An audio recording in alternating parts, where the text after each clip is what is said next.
Hello guys, good morning. આપણે બનાવી નાખી છે ચા. અને કોને કોને ચા ભાવે છે તે કોમેન્ટમાં કહી દેજો.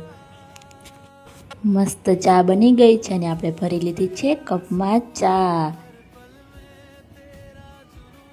અને ચાલો ગાઈઝ બધા ચા પીવા. પછી તો આવી ગયા કામ્યાને લગાડી દીધા અમે ડ્રેસમાં ડાયમંડ. આવી રીતના મશીન કામ કરે, જોવો ગાઈઝ. પછી તો લાગી ગઈ ભૂખ અને લઈ લીધી ચોકલેટ. અને આજે તો કરવાની હતી આઈસ્ક્રીમની ચેલેન્જ. આજે જોઈએ કોણ જીતે છે. અને ચાલુ કરી દીધી આપણી ચેલેન્જ.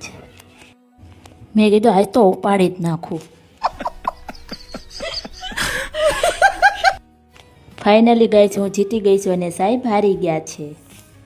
આજે મને પૈસા મળી જશે કપડાના. અને સાહેબને નીકળેથી અળાઈને મેં લગાવી દીધો પાવડર. અને વિડીયો ગમ્યો હોય તો લાઈક, શેર અને સબસ્ક્રાઈબ કરવાનું